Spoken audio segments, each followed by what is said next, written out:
Saboia. Oi. O que é difícil pra caramba é aprender um idioma novo, né? E eu tava pesquisando aqui, ó. Entrei no site da Babel. Babel. E tem aqui um ranking de idiomas mais difíceis, né? Pra aprender pra quem fala português. Certo, ok. Aí, em primeiro lugar, tá a língua árabe. A língua árabe. Exatamente. Deve ser pra quem muito difícil fala mesmo, português, é o mais difícil. E aí, chamei o professor Amar Sayed pra puxar uma cadeira aqui, sentar junto com a gente. Ele é professor de árabe. E tá aqui com a gente. Boa tarde, professor. Seja bem-vindo ao Mesa para Dois. Boa tarde, tudo bem? Muito obrigado pelo convite e adoro esse tema. Amar é egípcio, né? Tá aqui no Brasil tem um tempinho já. Que máximo. Ensina árabe e inglês também, mas hoje a gente vai focar no árabe. Amar, primeiramente, pra gente aprender árabe, tem que ir primeiro pro alfabeto ou a língua falada é mais fácil? Qual é a maneira mais fácil, né? Boa pergunta. Se tem como ser mais fácil. Na verdade, assim, sempre tem um caminho mais fácil, mas, assim, na minha visão como professor e linguisticamente falando, tem um desafio, ou quando tem um desafio em aprender qualquer habilidade nova. A língua árabe, especificamente, depende da metodologia que talvez cada um vai dizer. O árabe não é tão diferente quanto quando a gente fala de japonês, ou mandarim, né, chinês. E as línguas que têm um sistema de escrita diferente do sistema que você está acostumado, né? Então, se vocês estão acostumados às letras latinas, sim, que se escreve normalmente, né, da esquerda para a direita. Isso. Então, quem está acostumado com isso acha que isso é o lado certo de escrever, esquerda para a direita. Quem nasce num país árabe, ou num país que tem um sistema diferente, no caso árabe, por exemplo, a gente nasce sabendo que o lado certo é direita para a esquerda. Quando quem olha do Brasil, por exemplo, quem olha para a língua árabe, diz assim, a língua árabe se escreve do lado contrário, se escreve do lado errado. Exatamente.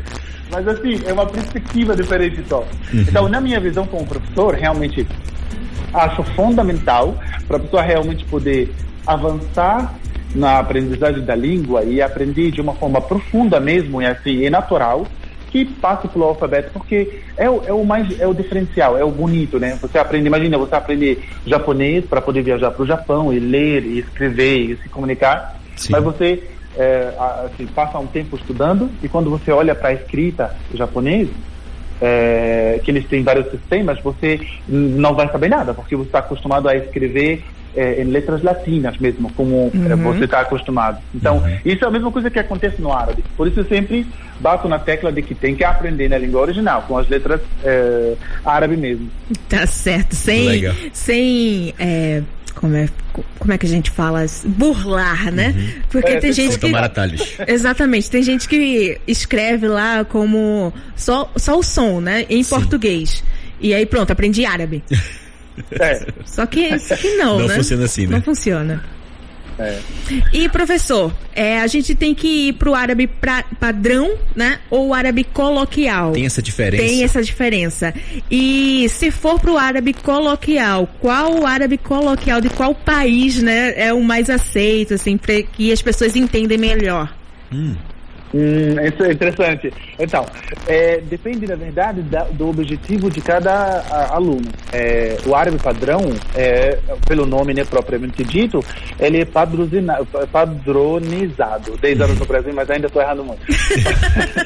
Português é difícil. A gente também erra. Então, é o padrão. Todos os dialetos árabes vieram dessa base. E uma língua viva, uma língua de uma forma formal, e a gente usa até hoje.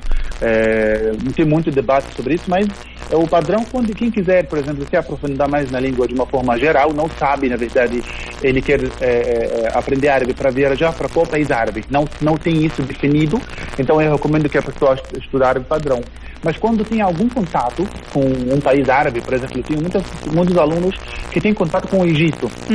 E é um contato forte, por exemplo, casado ou casada com alguém do Egito, por exemplo, ou tem um negócio no Egito, tem muitas brasileiras e brasileiros que trabalham lá. Então eu digo, se o seu trabalho mais focado com o Egito, aprende árabe egípcio. Se é mais com árabe marroquino, libanês, sírio, então foque com o dialeto que você está precisando agora. E esse ano com a Copa, professor, tem o árabe do Catar também, né? O árabe do Catar.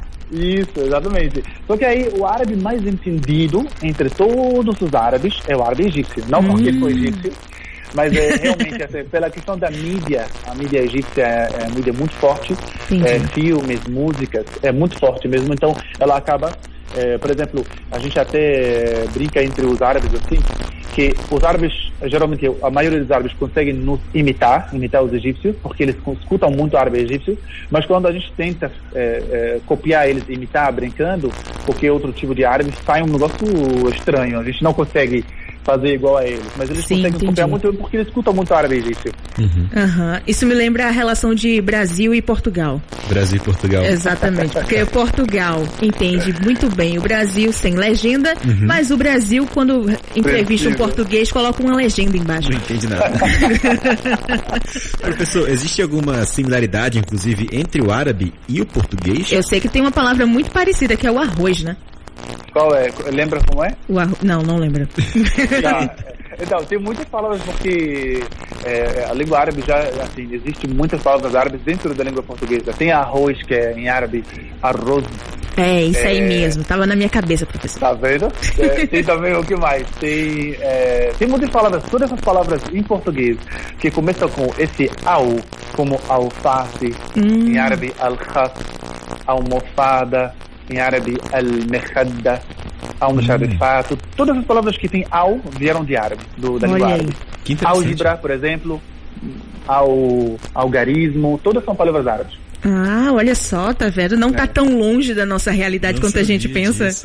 Tá vendo? Só falta descobrir o sistema da escrita e aí você vai desejar com isso muita coisa do árabe. E professor, vale a pena aprender árabe? O idioma é muito falado, né, em vários países. Eu vou te dizer uma coisa interessante assim. Quando eu decidi, na verdade, sair do meu último emprego, eu lembro que a minha ex-chefe me falou, quando você sair daqui, vai trabalhar com o quê? Eu disse, vou abrir a minha própria escola, ensinar inglês e árabe. Ela disse para mim, e quem vai aprender árabe? Quem vai querer aprender árabe? E hoje em dia, acho que depois de 4 anos aí, eu já vi vários casos, né? Pessoas que moram num país árabe, seja Kuwait, Emirados Árabes, Qatar, Egito, Síria, Líbano, gente que moram fora, brasileiros que trabalham e moram fora, brasileiros que trabalham, por exemplo, na artes marciais e treinam jiu-jitsu e treinam fora. Então, eles precisam melhorar a comunicação aprendendo a língua árabe. Então, você encontra assim, que para aquelas pessoas vale a pena, depende do objetivo. Sim. Uma outra coisa também, como se a pessoa não tem nenhum objetivo, por exemplo, mas gosta de idiomas, aprender um sistema com a língua árabe, e assim, não só a língua árabe, as línguas que têm um sistema de escrita diferente, ele vai trabalhar uma parte diferente do cérebro, isso é cientificamente comprovado. Quem escreve a língua portuguesa, inglês, português, espanhol, quando começa a aprender a língua árabe, é como se você estivesse tentando aprender a escrever com a mão diferente. Você escreve com a esquerda, tenta com a direita. A mesma dificuldade que você vai sentir é a mesma dificuldade que você vai sentir aprendendo um sistema diferente. E na medida que você vai melhorando a escrita com a outra mão, é a mesma medida também o tempo que você precisa de treino e paciência para você poder melhorar a outra mão na escrita também. E isso significa o quê? Na verdade, são células no cérebro que crescem, que melhoram, que se adaptam para poder te entregar para a gente o que a gente precisa. Então é uma melhoria para o cérebro, de qualquer forma.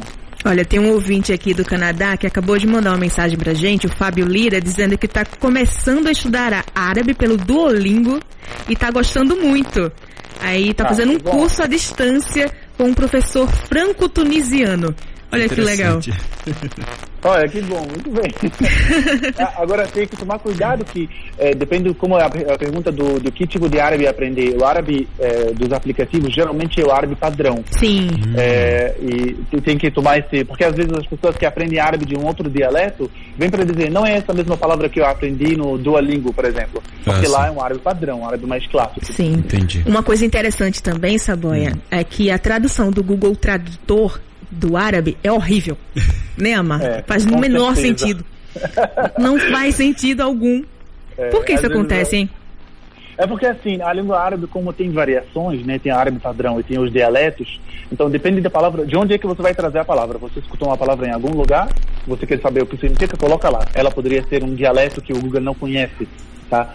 E ele não conhece a não ser árabe padrão. E dentro do árabe padrão, você pode ter uma palavra com as mesmas letras, mas a gente não tem diferença entre vogal... vocês, na verdade, não tem diferença entre vogal longa e curta. Em árabe tem. A gente tem vogal longa, são letras, e vogais curtas, que são sinais. Então, quando você olha para uma palavra, como a palavra bandeira, por exemplo, em árabe, são 3 letrinhas. E a palavra conhecimento também são as mesmas 3 letras. Mas de acordo com como você vai pronunciar uma ou outra, você vai estar dizendo ou bandeira ou conhecimento. Alam e ilm, por exemplo.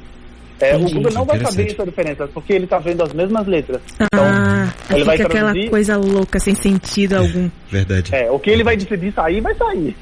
Entendi. E, professor, existe muito preconceito também com a língua árabe, né? Tem uma expressão brasileira bem preconceituosa, inclusive, que é falar que alguma coisa de araque. Já escutou isso? Já. Araque é uma bebida, enfim, dessa parte do Oriente, né? Não sei exatamente qual país, o professor pode me corrigir, é feita de uva e tal, chama araque. E aqui no Brasil, o araque virou uma expressão para dizer que isso aqui é falso, isso aqui é de baixa qualidade. É verdade. Então já tem esse preconceito na língua brasileira, e eu queria saber do professor se o preconceito com o estereótipo árabe impede o pessoal de chegar e aprender a língua e entrar um pouco na cultura. Na verdade não, é ao contrário. As pessoas que têm, geralmente eles têm curiosidade por uma coisa dessa, mas assim, uma coisa difícil, um preconceito como esse, ele desperta muitas vezes, desperta o interesse, que o aluno vem para perguntar. Eu recebo muitas mensagens, por exemplo, na página do Insta da gente, e o povo sempre pergunta, me ajude com essa palavra, eu escutei alguém falando tal coisa e vem para eu corrigir ou ajudar com a informação. Então, geralmente, ou pelo menos na maioria dos casos, ela desperta o interesse para o aluno e eles vêm realmente para perguntar, para saber. Mas assim, tem muitos preconceitos assim, linguísticos ou sobre a cultura árabe em geral. Que é uma cultura, eu não posso dizer, a cultura árabe assim, para os que estão ouvindo agora, a cultura árabe não é uma cultura única. É uma cultura, a gente tem 23 países árabes. É diverso. Imagina, então você tem cultura árabe de qual lugar? A gente tem cultura árabe, não é unificada.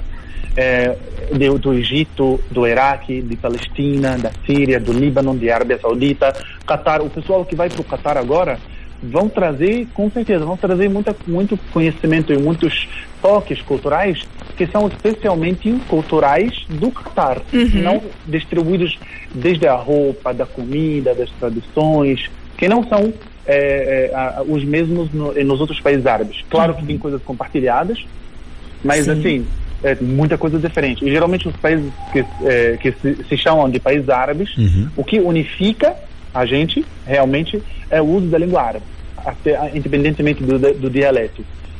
A gente se chama país árabe em todo país que fala a língua árabe como língua oficial. Legal. E, Amar, tem alguma página no Instagram para o pessoal te seguir, que achou interessante, né, a língua árabe? Sim, eu gosto de compartilhar coisas assim, culturais também para ajudar. E a página do Instagram, qualquer canto também vocês vão procurar, Portal Árabe. Portal Árabe. O único portal árabe do Brasil. Tá bom, então, Amar. Amar, shukran. Bueno, olha, muito bem. Eu que agradeço pelo convite e fico muito feliz. Até a próxima, Amar. Tchau, tchau, pessoal. Tchau. Esse foi Amar Sayed. Falei certinho, Jéssica? Falou certinho. Professor de árabe, conversou com a gente sobre a língua árabe, que é bem difícil. Bem difícil. Que é tão interessante, né? Eu fiquei super demais. curioso. É muito bom, Saboia. Tem alguma série árabe pra eu assistir, Jéssica? Alguma coisa assim? Tem. Eu vou te passar algumas. Me passa. Porque até o nome é esquisito. Eu vou te passar algumas. Tá bom. Olha, na minha primeira aula de árabe, eu cheguei, olhei pro quadro, que danada esses tracinhos. E aí, quando os tracinhos começaram a fazer sentido na minha cabeça... Explodiu sua cabeça. Minha cabeça, bum! E eu achava dificílimo o inglês, tá? O inglês eu achava dificílimo. Quando eu comecei árabe, o inglês ficou fácil. Fácil. Pelo menos tem o meu alfabeto. Né? Que legal, que massa. Pois é. Que massa. Vale a pena aprender um novo idioma.